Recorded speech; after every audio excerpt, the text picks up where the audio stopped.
25 मार्च रोजी माझी आई देवाघरी गेली. त्याच्या अगोदर 1 महिना मी तिला हॉस्पिटलमधून सरळ माझ्या घरी आणलं होतं. सगळं पिऊ नको, आता ताक पिऊनच पोट भरणार. एकच गोड घे ग, आणि मग दही दपाटा खाल्यावर पी. कळलं काय? घे ना, एक गोड पी ना, म्हणजे जरा बरं वाटेल तुला. सगळं पिलंस तर मग तुला जाणारच नाही. हा बस, दही दपाटा खा आणि मग सगळं पी संपव. तिला जेव्हा हॉस्पिटलमधून डिस्चार्ज मिळाला तेव्हा तिला मी माझ्या कोल्हापूरच्या घरी आणलं होतं आणि 15-20 दिवस तिने काही खाल्लं नव्हतं. मलासुद्धा टेन्शन यायचं की ही खात नाही, हिला अशक्तपणा येईल, विकनेस येईल. तर मग मी तिला नरसोबाच्या वाडीला घेऊन आली. तिला इकडचा दही दपाटा खूप आवडतो म्हणून इकडे आणलं. नात भेटलेली आहे, नात लाडकी नात भेटलेली आहे. उभा राहा फोटो काढूया. आजीचं आणि नातीचं प्रेम बघा.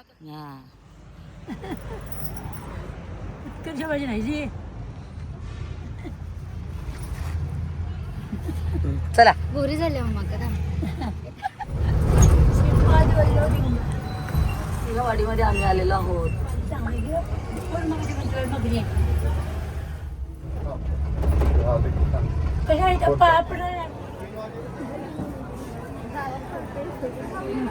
पकडतो चल, हळूहळू पुढे समोरच येऊ असं दिसतोय दिसायला. रोज बघतोय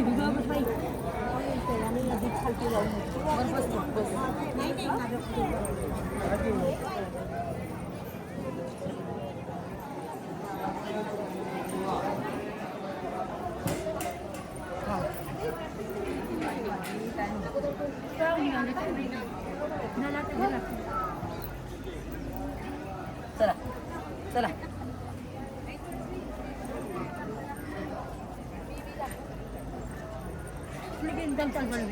का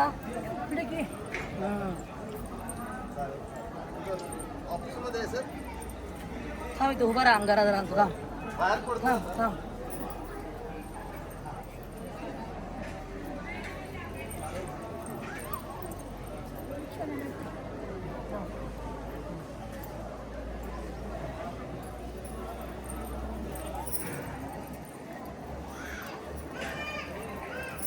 चल,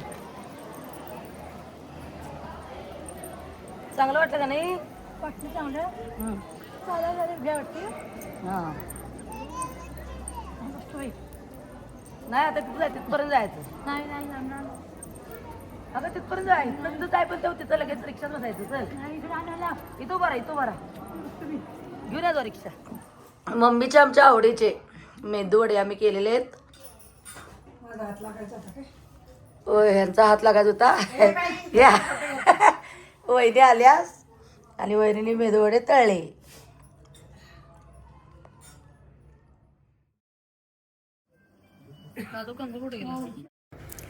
आज माझ्या आईला जाऊन 7वा दिवस आहे आणि 7व्या दिवशी तिच्या अस्थी विसर्जन करण्यासाठी पंढरपूरला आम्ही गेलेलो आहोत.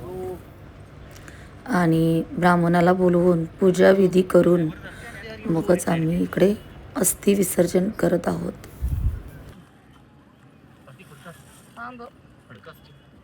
फडक्यात सोडायचं असतात तू.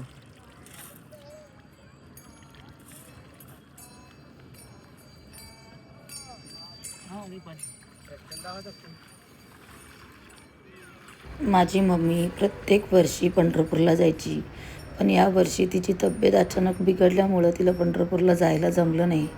पण तिची इच्छा फार होती म्हणून मग तिच्या अस्थी पंढरपूरला विसर्जन केल्या चंद्रभागेमध्ये.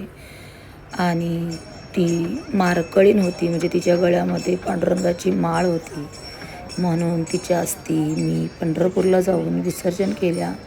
चंद्रभागेला नमस्कार केला आणि तिच्या साड्या, तिचे पेटिकोट, तिचे ब्लाऊज, म्हणजे तिचे कपडे होते, तर ते सगळे कपडे मी एक गोणी भरून घेऊन आली होती पंढरपूरमध्ये. मी सगळे तिचे कपडे जे आहेत ते वाटले, गोरगरीब लोकांना सगळ्यांना वाटले. कारण कसं होतं, घरी तिचे कपडे बघून बघून आम्हाला वाईट वाटणार म्हणून तिचे सगळे कपडे आम्ही इकडे पंढरपूरमध्ये वाटलेले आहेत. आणि 12व्या दिवशी अशा पद्धतीने तिचं फोटोपूजन झालं. परमेश्वर माझ्या आईच्या आत्म्याला शांती देऊ. नमस्कार माझा श्री सद्गुरु ज्ञानेश्वराची.